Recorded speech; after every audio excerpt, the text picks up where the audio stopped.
um relacionamento para ser saudável precisa ter, né? O que a gente tem que fazer para que um relacionamento seja saudável? E eu tenho hoje uma convidada muito especial, que é a Amanda. A Amanda, a gente se conheceu em 2010 ou 2011. Na minha trajetória aí, né, como psicóloga, eu fui professora substituta na Universidade Federal de Juiz de Fora por 2 anos. E tive o prazer gigantesco, né, de ser professora nessa universidade, que eu tenho um super carinho. Foi lá que eu me formei, lá que eu fiz meu mestrado, meu doutorado, e fui professora substituta por 2 anos também, né? E aí e lá eu dei aula pra Amanda, né? Ela estava no iniciozinho da faculdade e conheci a Amanda e já era uma aluna que chamava atenção, né? Uma aluna que era muito participativa, muito engajada, e a gente via que ia dar bom por ali, e deu mesmo. Deixa eu ver se a Amanda já tá por aqui para eu poder apresentar ela para vocês. Amanda, manda uma solicitação para mim.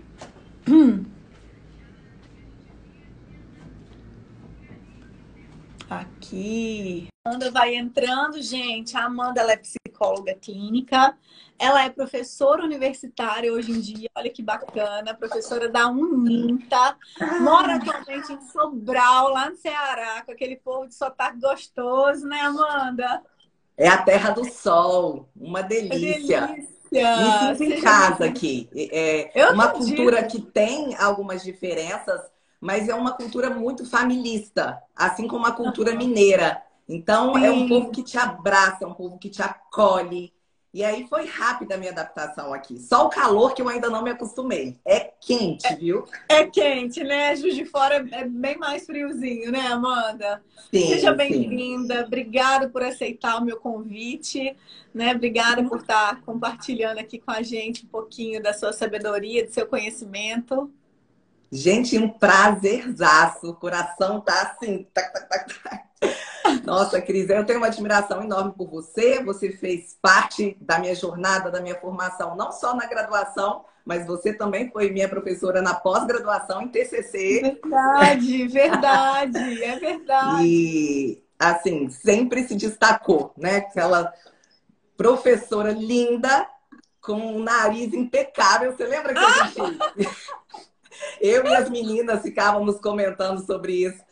E a gente realmente tinha uma admiração tremenda, assim, com o seu jeito de dar aula, muito dinâmica, muito bem-humorada, trazendo muita sabedoria. Então, para mim, é um prazer fazer essa Para mim troca também. hoje. Contigo. Para mim também, Amanda. Seja muito bem-vinda, né? Tá sendo uma delícia, né? Te reencontrar, conversarmos, né? De lembranças aí de 10, 11 anos atrás, né? Passou E, rápido. e, e- exatamente, e saber, né? O quão engajada você tá. A Amanda, ela é idealizadora de um programa, né? Chamado Dossiê dos Relacionamentos também, né? Para mulheres também que buscam relacionamentos saudáveis, né? Que buscam estar em sintonia, em conexão com o parceiro também. Não é isso? Exatamente. E esse programa nasceu da minha prática clínica num projeto social chamado Laços de Família, que é em parceria com a Defensoria Pública. E eu venho escutando há 7 anos um público majoritariamente feminino. E nesse tempo, nessa jornada, eu vim identificando as principais queixas, né? Porque, assim, o que eu escuto bastante dessas mulheres? Não parece o homem que eu me casei, Amanda. Essa pessoa se transformou numa outra pessoa. Eu desconheço o homem que eu casei.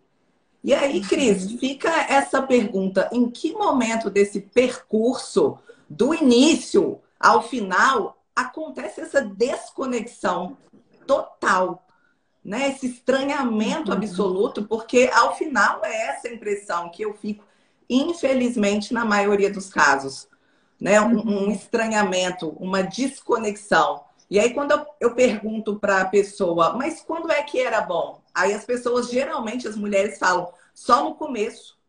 Então, no começo tem Aham. alguma coisa, algum Algum investimento ali. elo, né? Alguma coisa que faz com que eles se sentissem, né, conectados com que fosse bom esse momento, né? Exatamente. E aí vai acontecendo um desgaste e a gente vai falar, né, sobre pontos para melhorar essa questão desse desgaste. Porque eu costumo falar, Cris, eu na verdade até mudei a minha teoria sobre isso. Eu falava que o relacionamento é uma construção. Ainda acredito nisso, pela questão de ser um esforço, de não estar dado, né? Eu brinco com as minhas seguidoras de matar unicórnios. E o que é matar unicórnios? Matar unicórnios é matar os mitos do amor romântico. Que a alma gêmea existe, que a pessoa já nasceu pronta para você e que a partir do momento que você encontra essa pessoa, você vai ser feliz para sempre. Né? Como nos mostram os contos de fadas, os filmes românticos. E a gente vê que no final não é isso que acontece. Você tem que, né, suar a camisa, porque o relacionamento dá trabalho, exige constantes investimentos. Tudo que é muito importante dá trabalho, né? Assim, só o que a gente é indiferente não dá trabalho, porque não é importante para nós, né? Mas aquilo que a gente preza, aquilo que é importante para nós, não tem como crescer sem regar, né? Vamos pegar aqui uma coisa muito simples. Uma plantinha, né? Cara, a plantinha, para que ela sobreviva, ela precisa de um cuidado mínimo, né? De sol, de água, né? Os meus filhos, por exemplo, precisam de um cuidado muito grande, né? De higiene, de alimentação, de educação, de cuidado básico que eu tô dizendo, né? De afeto, educação emocional, enfim.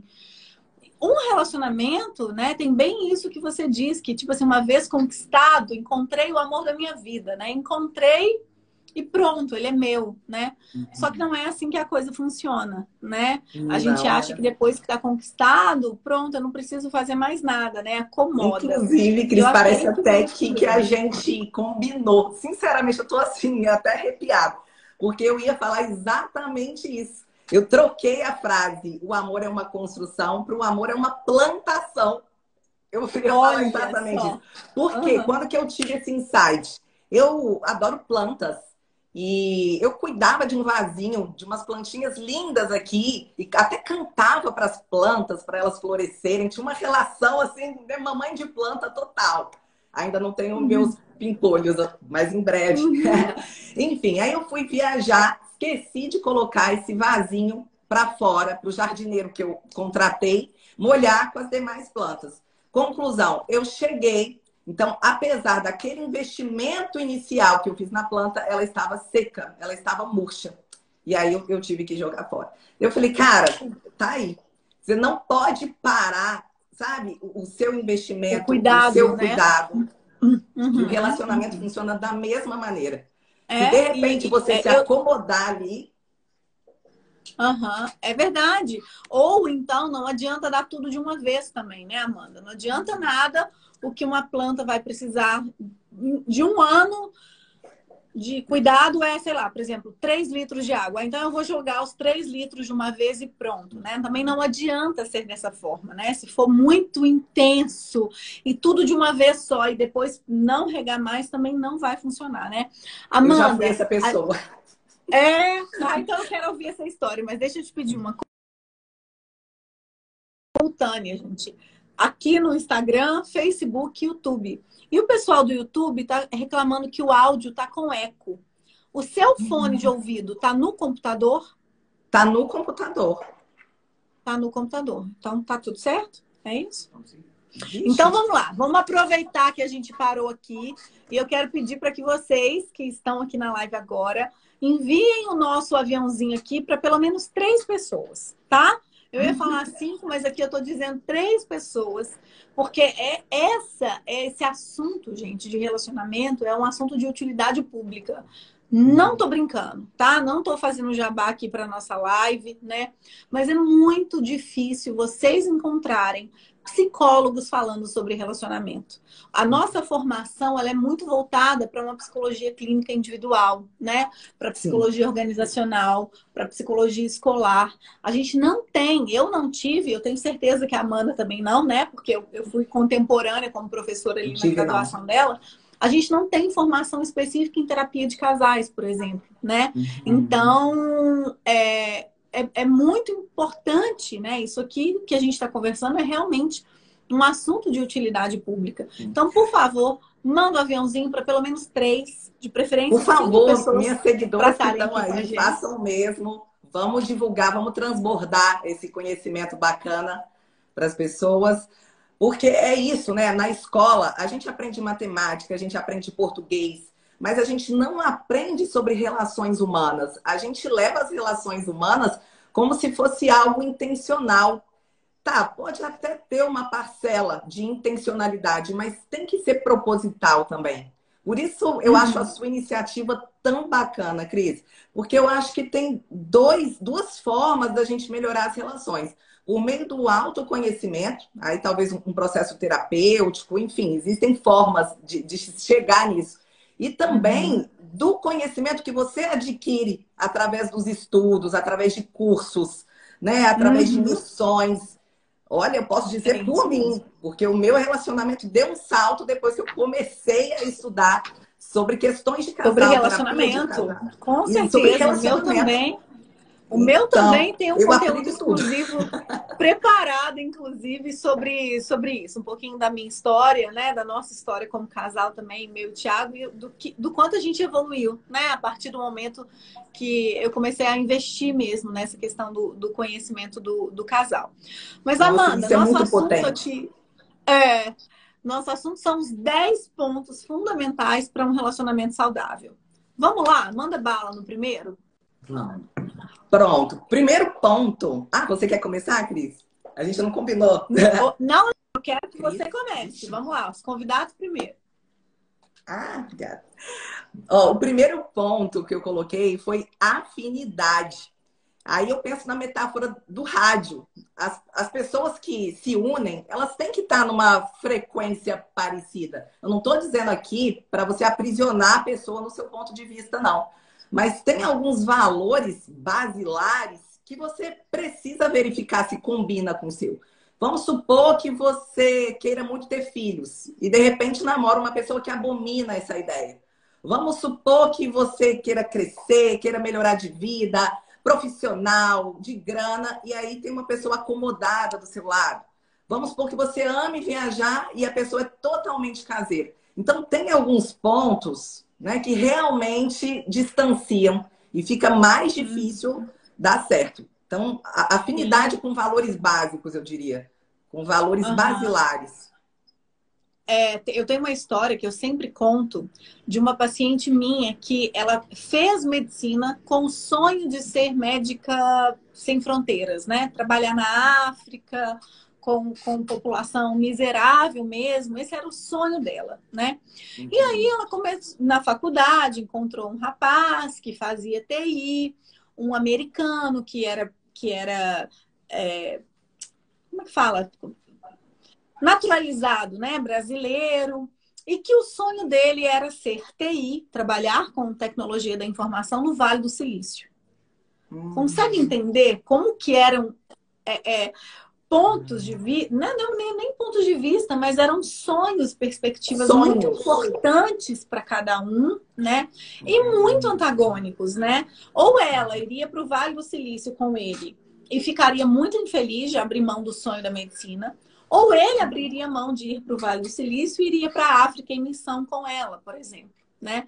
Mas um dos dois teria que abrir mão de uma coisa que era muito importante para os dois, ou os dois abririam mão dos seus sonhos e fariam algo alternativo, tipo ir para a África do Sul, né? Não é nem aquela África miserável, por exemplo, né? E também não é o Vale do Silício com relação à tecnologia, mas daria para conciliar as duas coisas, né? Então, falando exatamente disso, né? Dessas afinidades. Muita gente pergunta aqui. Eu abro caixinha de pergunta, vem algumas perguntas do tipo: Cris, os opostos se atraem? Ou semelhantes se atraem, né? Me conta, qual que é a sua opinião sobre isso, Amanda?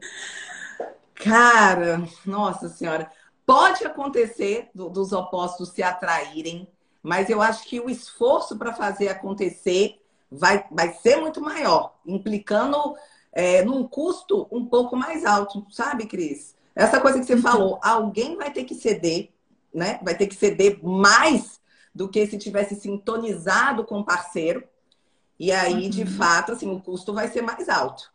as pessoas semelhantes, elas vão, né, seguir um fluxo um pouco mais tranquilo na mesma frequência. Não sou determinista de dizer que não vai dar certo, porque eu já vi casais que realmente são opostos e estão juntos até hoje. Mas eu considero, sim, mais difícil. Sim, olha que legal. Os dispostos se atraem. A Alice disse aqui pra gente. Os dispostos se atraem, né? Olha que bacana. Os opostos se distraem. Na verdade, né, a minha opinião é muito parecida com a da Amanda. E eu falo que até para se atrair ou para não se atrair, vocês já perceberam que tudo que atrai tem que ter dois polos? A pilha tem um lado positivo e negativo, o ímã tem o seu lado, né, de atração e tem o lado de repulsão, né? Então, na verdade, eu acho que os equilibrados se atraem, Exato. Né? Eu preciso ser igual, né? Ter a afinidade, como você disse, essa afinidade básica, ela é essencial, né? Para a gente não destoar ou criarmos vidas paralelas do meio do caminho, né? Mas se for muito igual também, meio que enjoa, assim, né? Fica aquela coisa, tipo, muito igual, né? Pode até cair muito mais rápido no amor fraternal, né? Naquele amor companheiro, parceiro, amigo, e o erótico ir diminuindo de intensidade, né? Então, esse equilíbrio aí, porque eu a acho que questão do erotismo, acho que é bem alimentado por esse mistério, por esse espaço, né? Por essa distância entre duas pessoas, aquilo que você não entende muito bem, que te desperta o interesse em conhecer um pouco mais, né? Então, acho que tem muita razão, sim. Excesso de semelhança pode fazer, assim, perder um pouco a graça, né? Não acrescenta, não isso é muito agrega tanto. previsível, né? É uma Muito coisa muito previsível. previsível, Aqui em né? casa, a gente tem ideais semelhantes, assim, mas o Rafael é a pessoa mais lógica, mais objetiva e pragmática. E eu sou subjetiva demais, né? Muito intuitiva, muito aberta a várias problematizações, e ele já é certeiro. E quantas vezes isso me ajudou, sabe? Ter adotado um Equilibra, né? pouquinho do ponto de vista dele. Amanda, pensa por essa visão. E talvez se fosse uma pessoa tão assim, né, subjetiva quanto eu não chegaria a conclusões como eu tenho chegado a várias por conta dessa parceria que a gente estabeleceu, sabe? É diferença que realmente vem para multiplicar. Verdade, eu concordo com isso também. Bom, vou falar então do segundo ponto. O que eu vou escolher aqui para a gente conversar são o alinhamento também, a sintonia, vou usar a sua mesma metáfora do rádio, das expressões de amor, né? Falei na live de ontem, mas isso é tão importante que vale a pena repetir hoje, né? De uma forma muito rápida. Existem 5 formas de nós expressarmos o amor para o outro. Através de algo material, de um presente, né? De algo físico que eu materializo para o outro. Através de palavras orais mesmo, né? Palavras ditas, palavras escritas, né? Adoro. Declarações de amor, eu te amo, você é importante para mim, como é bom ter você, né? Tempo de qualidade, que é um tempo compartilhado, não apenas junto, mas compartilhado, um tempo de interação, né? Atos de serviço, que é fazer coisas pelo outro, fazer coisas que agradam o outro, né? Preparar a comida favorita, resolver um problema, levar o carro no mecânico, marcar uma consulta médica, né? Enfim, estender a cama, deixar bem esticadinha, principalmente se isso for importante para o outro. Fazer uma massagem aí envolve também uma outra linguagem do amor que eu vou falar já. Então, são esses atos de serviço, né? Servir ao outro. E por último, mas não menos importante, o contato físico, né? O carinho, o abraço, né? O sexo propriamente dito também, né? Então são essas 5 formas de expressar amor, né? Só que muitas vezes essas linguagens elas estão desalinhadas. Ou seja, eu tô aqui o dia inteiro arrumando a casa, preparando a comida, estendendo a cama, ou seja, falando, né, usando a expressão de amor dos atos de serviço, sendo que isso não é importante para o Tiago. Não é o tipo de linguagem que ele escuta e se sente amado. Para o Tiago, valeria muito mais se eu, por exemplo, tivesse dito, eu te amo, que bom que você chegou, né? Porque às vezes o que o Tiago escuta são palavras de afirmação. E olha a importância desse desalinho, Amanda, porque às vezes o que eu tô fazendo é um esforço danado para mim, sabe? É um esforço gigante. E para o outro não é o suficiente. Nada do que eu faço agrada a ela, Cris. Nada. Ó, fala para ela, fala para Cris que eu comprei o celular para você. Fala quanto que custou o celular que eu comprei para você, né? E aí ela fala assim: "Nossa, mas o que adianta você me dar um celular sendo que você não senta do meu lado para conversar?" Né? Nossa, isso é uma Então, às queixa vezes, muito comum.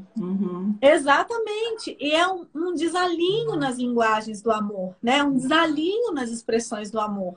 Que se a gente fizer um ajuste do tipo estimular a Cris a falar, a linguagem que o Tiago escuta, né?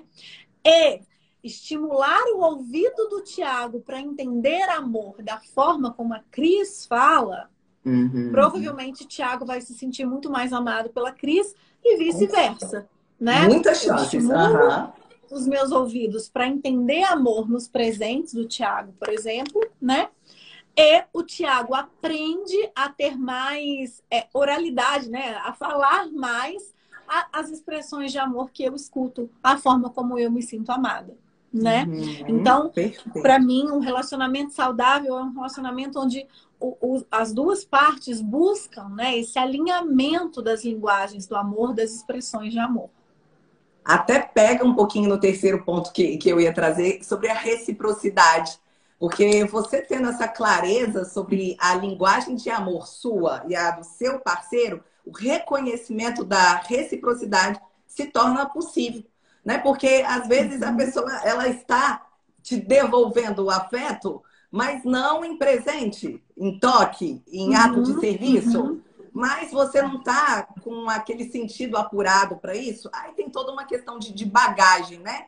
De valores familiares, dos modelos que essa pessoa teve na vida e que ela se identificou com determinadas coisas. Eu, por exemplo, sou muito ato de serviço, porque eu via minha mãe fazer isso a vida inteira. Era assim que ela demonstrava o amor. E o meu esposo, ele não se atenta muito a isso. Não liga. E eu amo, por exemplo, receber presentes. Eu amo receber porque era uma coisa que o meu pai fazia. Meu pai voltava da rua, trouxe para você um pirulito. Não é presente caro, não. É qualquer coisa que faça qualquer coisa, eu entender não é? que a Pelo pessoa valor foi amante de mim. material, né? Exatamente. E o meu esposo foi criado numa família testemunha de Jeová, onde não se comemora absolutamente nenhuma data. Ou seja, não há presente. Ele não tem essa memória afetiva sobre presente. Eu achei a coisa mais esquisita, Cris. Eu falava assim, cara, não gosta de mim, não. Ele não me dá presente nunca, sabe? Nem no aniversário, nada. Não Aí, me valoriza no meu aniversário, dia dos namorados, né? Na Páscoa, não me dá nem um chocolate, né? Mas aí minha vem, filha, né?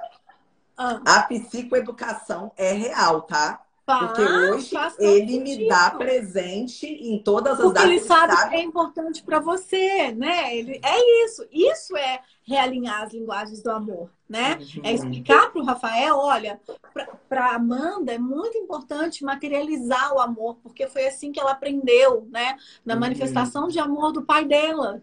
Então ela se sente muito amada quando ela ganha um presente, né? Ou quando ela não ganha, ela se sente não amada, desvalorizada. Então para ela é muito importante. A gente ensina ele a falar a linguagem que você escuta Em muito, compensação, né? eu tive que aprender o toque. Eu não era negócio de abraçar, de mãos dadas. Eu não tive muito isso. Minha mãe estava sempre trabalhando muito. O meu pai também não era de ficar, né? E ele, assim, tudo, ou ele pega assim, o meu dedinho e faz assim. Para ele é importante, qualquer toque. Então eu tive que entender que era uma necessidade, porque às vezes ele ficava estranho. Aí já é um outro ponto que é o diálogo, né? Ele ficava estranho. O que foi? Ele, nada, não. Aí eu, como assim? Ele, não, é porque eu te achei meio assim, meio distante, não sei o que. Eu estou aqui. Mas precisava do toque, Do né? Nem que toque, seja no né? dedinho. Nem que seja no dedinho. Então, explica pra gente essa questão da reciprocidade, Amanda. Como é que é isso, né? Para além das linguagens do amor, como é que é esse conceito da reciprocidade entre os casais? Gente, na minha concepção, o relacionamento é uma via de mão dupla. Não tem essa de uma pessoa carregar nas costas, sozinho. Como eu já escutei paciente que até quase traziam um orgulho nessa fala. Eu carreguei nas costas. E aí, o que que deu? Você ficou desgastada, ficou mais frustrada, decepcionada? Então, é uma via de mão dupla. Você precisa receber em troca. Agora, a questão é, talvez você não receba conforme as suas expectativas. Esse é o grande pulo do gato da reciprocidade. Muito cuidado, né? Porque às vezes você, por conta até do amor romântico, tem uma idealização, né? Uma ilusão de que o outro vai te dar na mesma moeda. Então, vamos supor que o relacionamento é um banco e aí você investiu R$ 100 ali. Talvez esses R$ 100 volte, mas volte em passeio, volte em palavras. Como você bem colocou, volte de uma outra maneira. Mas identifique, se você achar que só você se esforça, que só você faz, tá faltando a reciprocidade. E, na minha opinião, esse é um dos pilares que faz a coisa se sustentar. Sabe? Essa troca. Concordo, super concordo. Bom, nosso quarto ponto, o nome técnico disso é reestruturação cognitiva. A analogia que eu faço é desembaçar as nossas lentes. Vocês sabem o que acontece? Deixa eu explicar uma coisa aqui antes, rapidinho. Quando a gente nasce, é uma metáfora, tá, gente? Imagina que a minha cabeça é a minha mente e em volta da minha mente tem o que a gente chama de filtro cognitivo. E aí as minhas vivências, as minhas experiências, aquilo que a minha mãe me falava, né? Vou pegar aqui os exemplos que a Amanda deu, que o meu pai fazia, né? Os primeiros relacionamentos que eu tive. Todas as minhas vivências de todas as ordens, mas falando aqui especificamente sobre homem, mulher, relacionamento, passa aqui pelo meu filtro cognitivo e deixa suas borras, suas marcas. Essas marcas anteriores, elas vão distorcer o sabor ou a cor de novas experiências que vão entrar ali pelo meu filtro, tá? Então, vamos supor que eu passei por uma experiência com gosto azedo, de limão, né? Traição dos meus pais, eu fui traída nos meus primeiros relacionamentos, passaram ali, né, no meu filtro, experiências com gosto muito azedo. E agora eu tô namorando uma pessoa que tá tudo bem, que tá tudo certo, que ele não me dá motivo nenhum, por exemplo, para desconfiar. Tem gosto doce, né? É um doce de leite. Mas quando passa naquele meu filtro que está embaçado, que está marcado por uma experiência azeda, essa nova experiência vem distorcido, o sabor dela vem distorcido por experiências anteriores, por aprendizagens anteriores, né? Então é muito importante a gente desembaçar as nossas lentes, né? A gente limpar o nosso filtro cognitivo para que a gente identifique, olha, caramba, eu estava repetindo aqui um erro que eu já repeti no meu relacionamento anterior. Nossa, tá aqui eu exigindo de novo como eu fiz de um relacionamento. Olha eu aqui repetindo o comportamento da minha mãe, né? Olha eu aqui exigindo que o outro tenha um comportamento parecido com o que o meu pai tinha.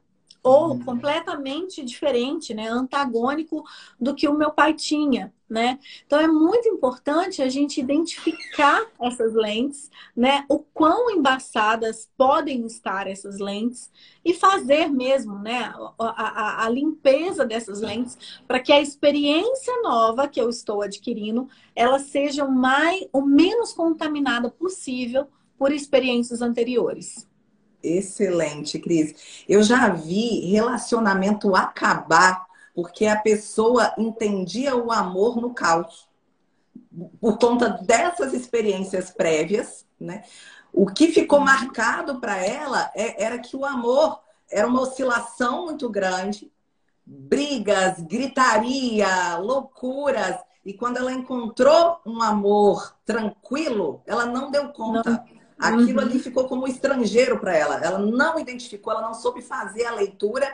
E aí ela falou, não, não é para mim, sabe? Não é isso ainda. Porque possivelmente, aí, de maneira até inconsciente, ela estava buscando uma repetição.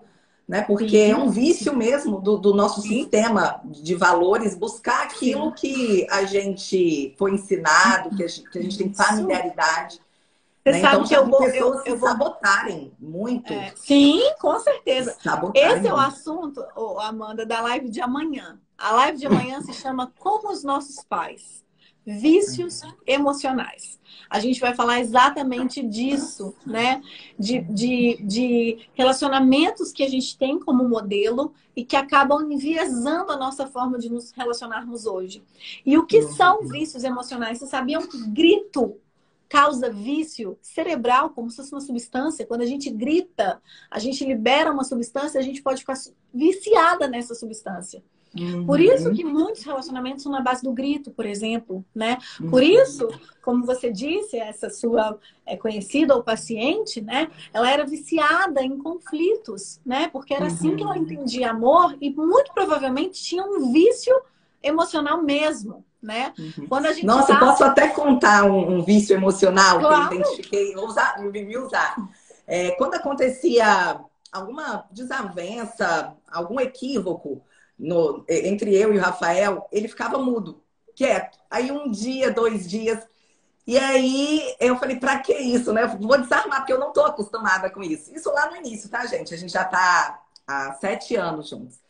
E aí depois, sabe o que eu identifiquei? Que o pai dele fazia isso. Não só com a esposa, mas com os próprios filhos. Se ele se decepcionava, ele fazia o gelinho. Até apelidei assim, o famoso gelinho do sogro, né? E aí o Rafael vinha repetindo e eu, cara, comigo não funciona, sacou? Tipo, não vai funcionar. Não, E vai era um desconectar, né? Exatamente, ele repetia de maneira que ele, depois que eu falei, olha seu pai, ele, sabe, ele tomou um susto assim. E aí, pronto, a gente já Sim. dialoga no momento da situação. Olha, é libertador nós identificarmos os nossos vícios emocionais. É libertador a gente entender que aquele comportamento que a gente faz, a gente está inconscientemente, né, não conscientemente, repetindo um padrão que a gente já viu ou que a gente já aprendeu, né? Então, E o essa vai mais ser o bacana, tema da Cris, é live de que a gente amanhã. pode se autorizar a não repetir, sabe? Isso é que Exatamente, a exatamente. mudança é possível. Com certeza, né? Eu identifico o que eu faço, por que eu faço, quando eu faço, e eu tomo uma decisão de não fazer mais assim, né? Vão ter altos e baixos, principalmente em momentos de muito estresse. É muito provável que eu cometa o erro novamente, que eu caia no mesmo padrão, né? Mas a minha intenção de corrigir já vai ser diferente, né? Com Mas esse é um certeza. assunto de amanhã, não podemos Tá, não vou antecipar. Se entrar deixar, porque eu falo disso porque eu adoro essa questão, né, do como os nossos pais, né? Quanto, como terapeuta de casal, né, Amanda, a gente identifica o quanto o relacionamento dos pais são importantes na modelação dos nossos relacionamentos, daquilo que eu quero para mim ou daquilo que eu não quero de jeito nenhum. E aí eu posso buscar de uma forma não consciente repetir o relacionamento que eu quero para mim, né? Ou tentar um relacionamento completamente oposto do que os meus pais tiveram.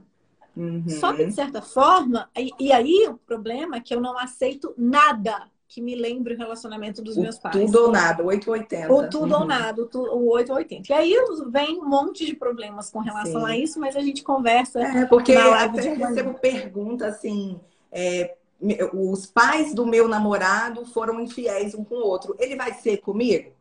A resposta é depende. Pode ser, se ele tiver de fato adotado isso como um valor, se ele tiver aprendido isso, ou até muito pelo contrário, aí é que ele vai ser realmente fiel, porque isso causou nele experiências aversivas, né? E aí ele vai buscar um caminho distinto, vai buscar criar. Aí é, na verdade, uma postura de uma pessoa madura, né? De uma pessoa madura no sentido que vai se desprender, vai se despedir dos pais, vai romper com a tradição, escolher o que favoreceu, o que agregou e tchau para aquilo que não vai servir para a sua realidade. Né? Exatamente, exatamente.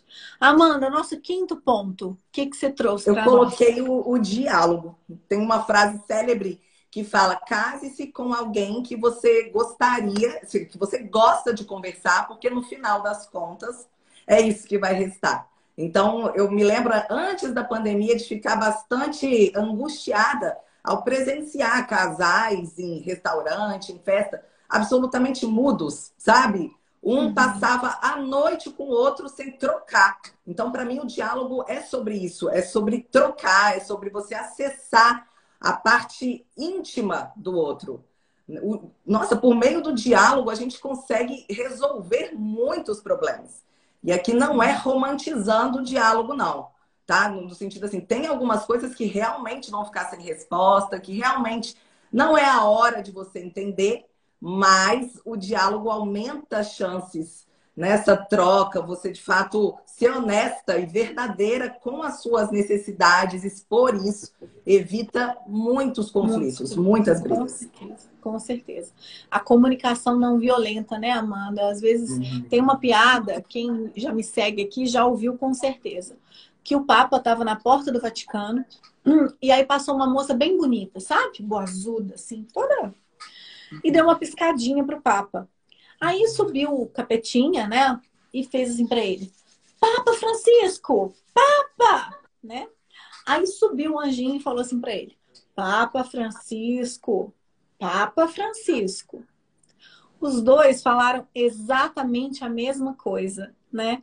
Mas o tom de voz que eu utilizo, a linguagem não verbal que eu coloco, muda completamente o sentido daquilo que eu tô querendo dizer, né? Então, no caso de um casal, por exemplo, né? Se há uma comunicação violenta, e a gente também vai ter uma live específica sobre isso aqui, né? Na nossa Semana da Reconexão, se eu uso da comunicação violenta, eu posso distorcer completamente o que eu quero dizer.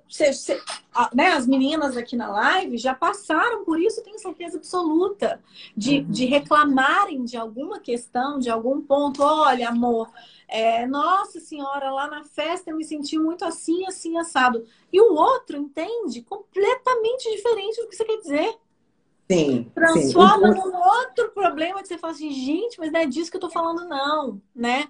Tá tendo uma falha de comunicação, né? sim. Então, trabalhar a forma de falar, né? Falar como eu estou me sentindo, evitar acusações, isso é extremamente importante para que o diálogo funcione e não seja uma DR, né, Amanda?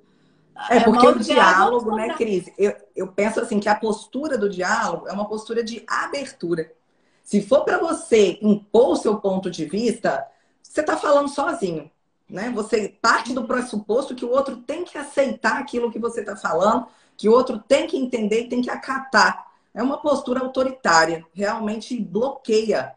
Quando você recebe uma cobrança, você recebe mal. A gente não recebe bem uma cobrança. Ah, tem que fazer isso, tem que mudar, tem que fazer aquilo outro. Sabe que mal-estar que isso causa? E, claro, a postura do silêncio, o silêncio excessivo, um pouco de silêncio faz parte e é bem-vindo até, né? Imagina, falação. Mas o silêncio excessivo, ele também comunica algo, ele está informando alguma coisa. Eu recebo algumas pacientes que falam assim, mas eu não estou entendendo por que ele faz isso, eu não estou entendendo essa atitude dele. Mas não é para entender. Você perguntou? Tipo assim, não é para você entender. Você tem bola de cristal? Eu nunca perguntei, assim. Falei, pronto, vai lá, pronto, né? Vai lá perguntar, vai lá saber. Exatamente. Então, é isso, né? Essa abertura e também, assim, você tá aberta à possibilidade do outro discordar de você ser frustrada, porque eu acho que as pessoas, às vezes, fogem do diálogo exatamente por esse medo de perder. Porque as pessoas entram com essa postura um pouco adversarial, sabe? Não vai nem adiantar conversar, porque ele não vai concordar comigo, né? E quem disse que uma conversa o intuito de uma conversa é convencer o outro, né? Às vezes é dizer como eu me sinto, encontrar um consenso, né? Consenso, gente, é diferente de unanimidade. Unanimidade é chocolate, por exemplo, que nem é tão unânime assim, né? Mas vamos falar só nós duas que estamos aqui conversando, unanimidade. As duas são 100% a favor de chocolate. Consenso é quando, vamos supor, chocolate você gosta? Curte? Amo. Tá. Agora deixa eu pegar pastel de chocolate. Gosto. Vai ser difícil, minha filha. Talvez eu não gosto de café com leite. Então, pronto, como diz você, pronto, vamos lá. Pronto. Vamos pegar café com leite. Não gosto de café com Que leite. que eu gosto, né? De café com leite, por exemplo, e eu te proponho assim, vamos tomar um café com leite com chocolate, fica delicioso. Aí a Amanda vai falar assim, ai, Cris, café com leite com chocolate, não. Não vou, não quero ver, não quero, não vou, não põe na boca, né? Se eu ficar tentando convencer, mas qual o problema? Você gosta de chocolate, você acabou de falar que você ama chocolate, até pastel de chocolate você gosta, do chocolate. Se eu ficar tentando convencer a Amanda vai subir cada vez mais na postura dela, do tipo, eu não quero, me respeita, eu não gosto de café com leite, né? Eu acho que o sabor não combina. Não. E eu aqui tentando convencê-la de tomar e a Amanda tentando me convencer do contrário ou tentando se defender que ela não vai provar, né? Consenso é 60% de satisfação. Nem eu fico 100% satisfeita e nem a Amanda fica 100% satisfeita. Por exemplo, Cris, café com leite e chocolate eu não vou tomar. Mas eu posso, então, tomar o leite com o chocolate? Tá, Amanda, você não vai sentir o sabor exatamente que eu gostaria que você sentisse, mas pelo menos você vai sentar aqui comigo, a gente vai bater um papo enquanto a gente toma, né? A gente saboreia aqui, o meu café com leite e chocolate, e você o seu leite e chocolate, né? Consenso é isso, eu abro mão... Pode falar, Amanda. Não, eu tenho até um exemplo desses 60%, porque eu gosto muito de assistir filme, né? E aqui em casa somos só nós dois, não temos família, poucos amigos, especialmente nesse contexto de pandemia, ainda deu uma afastada maior. Só que o Rafael, ele tem um problema de vista, ceratocone, e ele é concurseiro, passa quase o dia todo lendo. O descanso dele não é olhar para uma tela para assistir um filme. E aí, o que a gente acordou? A gente escolhe um seriado desses episódios de 20 minutos. Eu fico satisfeita porque eu assisto Netflix de toda forma. E ele também, porque é pouquinho tempo e não força a vista dele. Exatamente. Isso é consenso. Ficou bom, né? ficou bom. Você passaria o final de semana inteiro assistindo. 2, 3 horas no filme. Ele não aguenta. Por ele não assistiria nada. Consenso. Exatamente isso. Bom, o sexto ponto que me responsabilizei por trazer. Interação e alegria.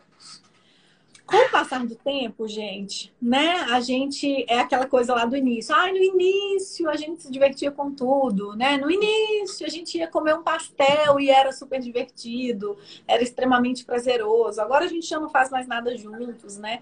Há algum tempo atrás, uma semana, 10 dias, eu coloquei um postzinho. Quando foi a última vez que você sorriu com seu parceiro ou parceira? E eu recebi uma enxurrada de direct, né? Nossa, a gente já não ri, eu nem lembro quando foi a última vez, né? É tão importante esses momentos de interação e de alegria, né? Rir junto, exatamente, Alice, né? Ai, Cris, mas a gente já não faz isso há tanto tempo. Como é que eu posso mobilizar esse momento? Acha um vídeo que ele possa gostar, que ele possa sorrir, por exemplo. Né? Joga um jogo de mímica. Não tem como alguém ficar sem sorrir num jogo de mímica, né? Relembra esses momentos, né? Pega fotos antigas, por exemplo. Amor, vem cá. Senta aqui comigo, né? Eu chamo ele de amor há 20 anos. Tá bom, João, Adão. Olha aquilo que eu encontrei hoje, né? Dá uma olhadinha nessas fotos. Você lembra desse dia? Nossa, você lembra como que a gente riu, que fulano tropeçou e que foi...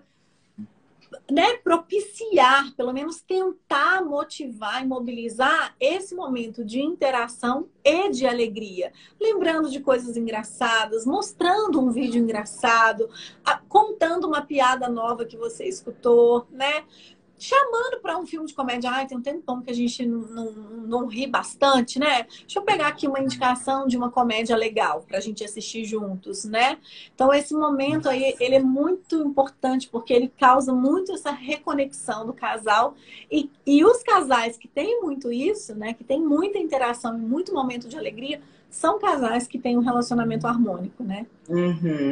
Esses momentos de lazer compartilhado, eles de fato aproximam, né? Aumenta a intimidade. Acho um fator fundamental e talvez um dos principais que eu vejo que os casais vão perdendo, eles vão ficando duros, rígidos, sabe? Insensíveis, assim, a coisas pequenas da rotina, eles não acham mais graça. E, de fato, Cris, eu acho que parte mesmo de uma postura ativa, de uma postura proativa, de criar esses momentos. Criar. Porque o que eu vejo é que em determinado momento, sei lá, talvez até pelo excesso de frustração, a pessoa se coloca numa posição de esperar. Eu vou esperar ele fazer, quase que numa postura vingativa. Vou esperar para ver quando é que ele vai me surpreender. Vou esperar para ver quando... Por que você não dá o primeiro passo? Por que você não pode criar essa oportunidade? Então, acho que tem um pouco disso. Usar a imaginação, usar a criatividade e parar, de fato, de ficar nessa postura do venha a nós, sabe? Sim, não, tem que vir dele, tem que partir dele, ele que tem que me conquistar, eu não vou seduzi-lo mais, eu já fiz o meu... Eu vejo um pouco disso, de uma postura um pouco passiva e cômoda diante da realidade, assim, do casal. Verdade, verdade, eu vejo isso também. 7º ponto, Amanda. Nossa, acabei de ver que eu pulei um aqui. Vou voltar nele. Respeito às diferenças. Como eu disse lá no Afinidade, não é para você aprisionar o outro no seu ponto de vista, nos seus valores. E a diferença faz parte, na verdade, agrega, amplia o seu universo simbólico. Você conviver com uma pessoa que pensa diferente, que tem um ponto de vista distinto do seu. Então, acolher isso, sabe? Respeitar e, quem sabe, na verdade, o mais importante, amar a pessoa pelas diferenças que ela tem, né? Pelas inconsistências que ela carrega. Então, bom, eu acho que as diferenças, na verdade, muitas delas vêm para somar. Eu aprendo demais com uma pessoa que pensa diferente, que me dá um feedback que me surpreende, que me tira ali daquela zona de conforto. Entende? Então, exatamente. É fundamental. Amar a semelhança é muito fácil, né? Não é complicado, né? Amar a diferença, entender a diferença, respeitar, crescer com ela. Exatamente. Isso é muito... E eu acho assim, que é muito importante dentro de um relacionamento você preservar e até cultivar o seu espaço individual. E exatamente combatendo esse mito do amor romântico, de fusão do casal simbiótico, né, colado. E a mulher, ela foi um pouco ensinada a ter um comportamento adesivo ao amor. Do tipo assim, ele gosta de comer hambúrguer, então agora eu gosto de comer hambúrguer. Ele gosta de filme de ação, agora eu só assisto filme de ação. Cara, não faça isso. Não se anule, não se submeta totalmente, né? Às vezes até com uma intenção mesmo de não desagradar, e talvez você esteja pegando o caminho oposto a isso. Talvez seja exatamente a sua singularidade, a sua individualidade que vai despertar no outro o interesse. Verdade, verdade. O nosso 8º ponto agora? É isso mesmo, é o nono, né? Cris. É o nono. Acho que é o 8º. Ah, é? Você tá com os ímpares, 1, 2, 3, 4. Eu sou o 8. Tá eu dentro do meu 10º aqui. O seu é o 9, é isso mesmo. Que é... Deixa eu explicar uma coisa antes. Todo relacionamento ele é composto de 2 formas de amor.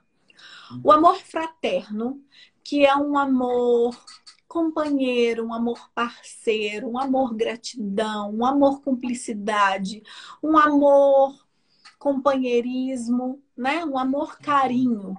É o amor que a gente sente pelo nosso irmão, pelos nossos amigos, né? E que precisa estar presente em um relacionamento também, né? E existe um outro componente, e ele é exclusivo do amor, né? Entre 2 pessoas, entre 2 amantes, que é o amor erótico, né? Que é o amor de Eros mesmo, né? Lá na mitologia grega, Eros era um deus altamente sensual, né? Que conquistava as outras deusas, inclusive as proibidas, né? Foi ele que fez algumas peripécias sexuais, teve filhos proibidos, né? Com deusas proibidas, como eu disse. Então, o amor erótico é esse amor mais sensual, né? Mais sexual. É aquilo que me atrai no outro ou na outra como parceiro ou parceira, né? Então, todo relacionamento ele tem uma porcentagem de amor fraterno e de amor erótico. E aí, o 8º ponto diz exatamente dessa questão do amor erótico, que é a sexualidade. Só fazer um adendo, Amanda, sexualidade é diferente de sexo. Sexualidade sou eu desenvolver, né, as minhas crenças a respeito de sexo, né, os meus comportamentos sensuais e sexuais com relação a mim mesma, com relação ao outro, né? Então, a sexualidade do casal estando boa, né, estando ok, isso também acaba propiciando um relacionamento saudável, né? Um relacionamento onde as partes têm essa intimidade no grau certo, né? Onde as partes conseguem viver essa sexualidade de uma forma livre, de uma forma respeitosa, como você colocou, de uma forma recíproca, como você também colocou, né? Então, esse seria o 8º elemento que eu destaco, né? De fato, o sexo, ele tá na base da pirâmide de Maslow, né? Uma necessidade e que, por conta da nossa sociedade, assim, que tem isso como um tabu, ainda é bastante bloqueado esse assunto. Aí vem desde família e, com certeza, isso esbarra nos relacionamentos, mas há mesmo uma desconexão até da pessoa, assim, se perguntar para a pessoa o que você gosta, ela não sabe. Né? Você se conhece? Aonde que você arrepia? Sabe? A pessoa não se conhece. Não consegue. Então, é uma coisa importante, né? Uma pesquisa importante que essa pessoa precisa fazer consigo mesmo para poder se abrir para o parceiro para entender o que ele quer, o que ele gosta e se combina com você. O que eu quero, o que eu gosto também, né? Claro, em primeiro lugar. 9º ponto. Eu coloquei segurança. Segurança, porque eu penso que o relacionamento ele deve funcionar como uma base estável. Você tem necessidade de uma pessoa que te encoraje a explorar o mundo e que, se der merda, você sabe que pode voltar. Você sabe que tem um porto seguro ali, que tem uma pessoa que você pode contar. Algumas pessoas não vão conseguir isso no amor romântico, vamos dizer, mas vão ter um amigo que funcione como essa figura, que até o John Bowlby nomeou como figura de apego. Mas a gente pode até dar outro nome para isso, né? Porque o apegado se tornou algo quase que ruim. Mas essa figura mesmo de um vínculo mais forte. E aí, eu penso que o relacionamento ele deve ter essas características, né? De você poder confiar, de você poder se sentir realmente confortável para poder explorar o mundo. Tem até um experimento que chama Experimento da Situação Desconhecida, em que colocaram uma mãe com uma criança num quarto de brinquedo. A criança começou a explorar, começou a brincar com as coisas, retiraram essa mãe. Aí a criança chorou, parou de brincar. Aí, mais um tempinho, a pesquisadora retornou com essa mãe. E aí essa filha foi se acalmando e voltou a ter o comportamento de explorar. Então essa mãe funcionou como essa figura que bastou a filha olhar para trás e ver que ela estava lá, não precisou tocar, não precisou dar colo, não. Bastou ela olhar. Então isso acaba sendo transmitido para as relações, né? Você poder olhar e saber com quem contar, que tem uma pessoa ali por você. Sim, sim. Que bacana isso.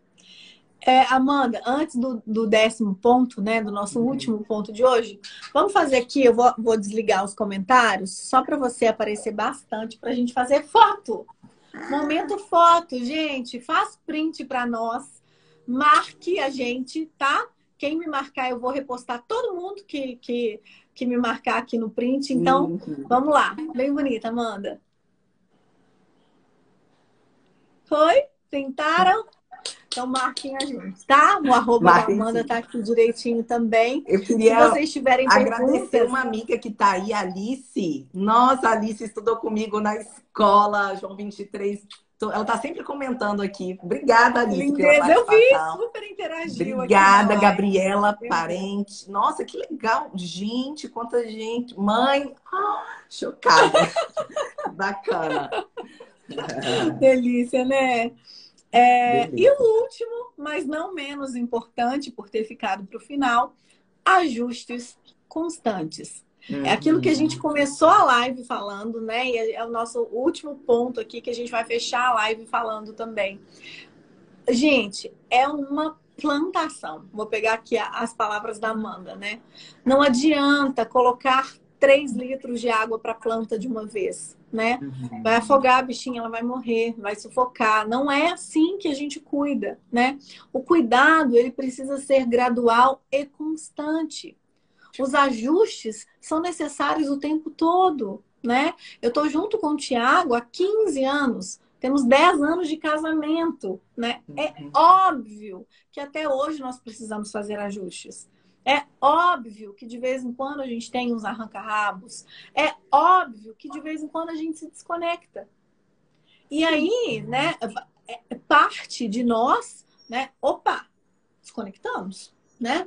Tô chateada, tô aborrecida, ou ele fez alguma coisa que precipitou uma crença minha, né? Ativou, embaçou a minha lente, ou ao contrário também, né? Eu tive um comportamento que ativou a lente embaçada dele e desconectamos. Amor, vamos conversar? Olha aqui esse vídeo, né? E a gente propor questões para fazermos essa reconexão novamente, né? Ajustar aqueles pontos ali que estão dessintonizados, né? Para que a gente esteja conectado novamente. Vou usar uma outra metáfora que você trouxe, Amanda, rapidinho, do rádio, né? Às vezes a gente sintoniza o rádio e ele fica, né? Ele toca ali por algum tempo. E de vez em quando, do nada o rádio sintoniza, né? Do nada, ninguém mexeu ali, mas não estava na frequência certa. E aí, um pequeno ajuste, a gente consegue pegar a onda novamente, né? Uma vez eu li que a relação ela é composta por microseparações e micro-reconciliações. Então, é possível você casar várias vezes com a mesma pessoa, é possível você se apaixonar várias vezes pela mesma pessoa, até porque essa mesma pessoa, ela é a mesma pessoa fisicamente, talvez, mas graças a Deus, a gente vai mudando ao longo da vida. Que bom que eu não sou a Amanda de 5 anos atrás, de 10 anos atrás. A maturidade, ela também transforma o relacionamento. E aceitar essas mudanças é fundamental, porque se tem uma coisa que não muda, são os processos de mudança. Verdade, verdade. Isso aí é constante, né? Amanda, sem palavras para agradecer aqui as suas contribuições, né? O seu conhecimento, os seus ensinamentos. Obrigada por ter estado aqui comigo e ter trazido tanta sabedoria, né? De uma forma tão bonita. Obrigada mesmo, tá? Eu que agradeço. Você sabe que você é uma das minhas inspirações. Eu sempre te admirei muito. Você tá. Eu sempre te admirei muito e realmente quando esse convite surgiu, eu fiquei muito honrada. E amei essa troca, foi tão gostoso que eu tô até chocada, que já são 9 horas. Muito obrigada. Que já são, né? Passou rápido demais, né? Obrigada. Valeu demais. Tá? Obrigada mesmo pela presença e por toda a contribuição. Super beijo. Tchau, tchau, linda. Um beijo também, um beijo. Lindezas, encerramos aqui então nossa live de hoje. A nossa live de amanhã, como os nossos pais. Nós vamos falar sobre vícios emocionais, sobre como, de uma forma consciente ou não consciente, a gente acaba repetindo padrões, ou a gente acaba buscando padrões completamente opostos àquilo que a gente aprendeu, àquilo que a gente viu dos nossos pais, dos nossos avós, dos nossos modelos como um todo. Nós somos uma cultura, vamos dizer assim, muito permeada por crenças negativas com relação a homens, com relação a relacionamento, né? Tanto que casamento é tipo assim, eu vou ali empurrar o banquinho do fulano, porque o fulano vai se enforcar, né? E são todas analogias com coisas ruins, né? Com momentos ruins. E a gente vai conversar um pouquinho sobre isso. E também, e principalmente, sobre como que isso esses modelos anteriores, essas crenças sociais a respeito de homem, relacionamento e etc., acabam nos causando vícios emocionais. Nós temos vícios em substâncias que nós mesmos produzimos, tá? Cerebrais, substâncias que o nosso cérebro produz quando a gente está numa situação muito prazerosa ou muito estressante. E a gente pode se viciar nessas substâncias e repetir comportamentos para que essas substâncias sejam liberadas novamente. E eu vou te explicar tudinho como que funciona amanhã, às 20 horas, de novo. Tá? Então, te espero amanhã, às 20 horas. Um beijo para você. Fica com Deus.